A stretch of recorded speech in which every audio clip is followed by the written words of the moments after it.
رب ان ابنی من اہلی وان وعدک الحق وانت احکم الحاکمین۔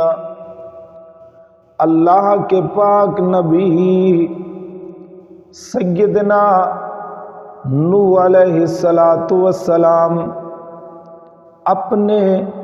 بیٹے کنعان کے غرق ہونے کے وقت اللہ کے حضور درخواست کرتے ہیں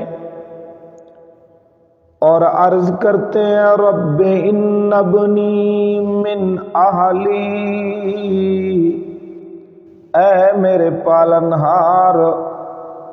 میرا بیٹا میری آل میں سے ہے، وَإِنَّ وَعْدَكَ الْحَقُّ، اور تیرا وعدہ سچا ہے، وَأَنْتَ أَحْكَمُ الْحَاكِمِينَ، اور تو بہترین فیصلہ کرنے والا ہے۔ اللہ کے پاک نبی سیدنا نوح علیہ السلام کی اس درخواست سے معلوم ہوتا ہے کہ اللہ نے حضرت نوح علیہ السلام سے وعدہ کر رکھا تھا کہ ان کے اہل کو نجات دے گا اللہ۔ دیکھنا یہ ہے کہ یہ وعدہ اللہ نے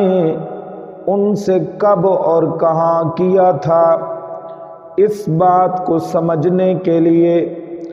ذرا سورہ ہود کی آیت نمبر 40 پر غور کیجئے۔ اللہ نے سیدنا نوح علیہ السلام کو حکم دیا تھا احمل فیہا من کل زوجین اثنین وَأَهْلَكَ إِلَّا مَنْ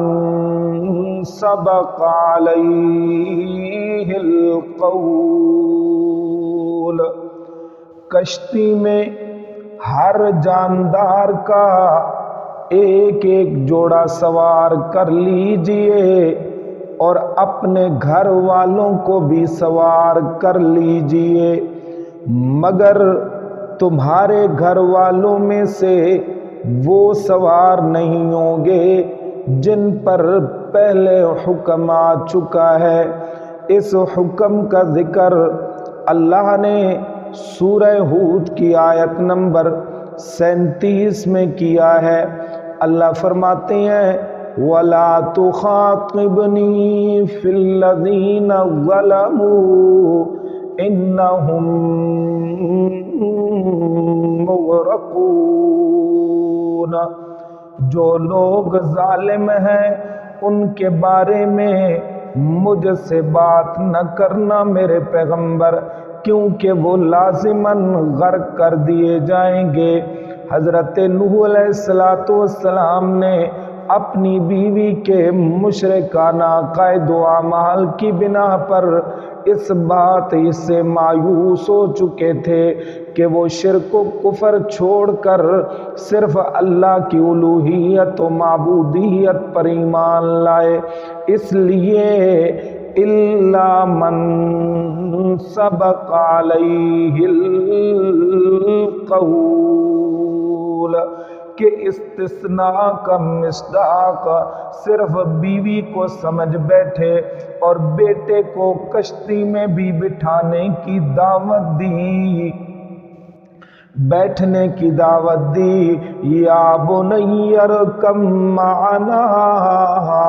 اے میرے بیٹے آ جا ہمارے ساتھ کشتی میں سوار ہو جا۔ اللہ کے ارشاد وَأَهْلَكَ سے سمجھے کہ بیٹا کنعان بھی اس میں شامل ہے، اس لیے درخواست کی کہ تیرا وعدہ تو تھا کہ میں تیرے گھر والوں کو بچا لوں گا، میرے گھر والوں کے بچانے کا وعدہ تھا یا اللہ تیرا میرے ساتھ، مگر میرا بیٹا کنعان تو میری آنکھوں کے سامنے غرق اور ہلاک ہو گیا ہے۔ تفسیر قرطبی میں ایک بات لکھی ہوئی ہے، امام قرطبی نے یہ بات نقل کی ہے، فرماتے ہیں کان ابنہ یسر الکفر و یظہر الایمان، کہ سیدنا نوح علیہ السلام کا بیٹا کنعان کفر کو دل میں چھپاتا تھا اور ایمان کو ظاہر کیا کرتا تھا۔ سیدنا نوح علیہ السلام اپنے طور پر سمجھتے تھے کہ یہ مومن اور موحد ہے، وہ بیٹے کے نفاق سے بے خبر تھے، اس لیے یہ درخواست کر بیٹھے۔ اللہ تعالیٰ نے ان کی درخواست کے جواب میں فرمایا اِنَّهُ لَيْسَ مِنْ أَهْلِكَ إِنَّهُ عَمَلٌ غَيْرُ صَالِحٍ فَلَا تَسْأَلْنِ مَا لَيْسَ لَكَ بِهِ عِلْمٌ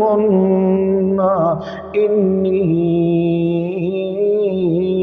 أَعِظُكَ أَن تَكُونَ مِنَ الْجَاهِلِينَ،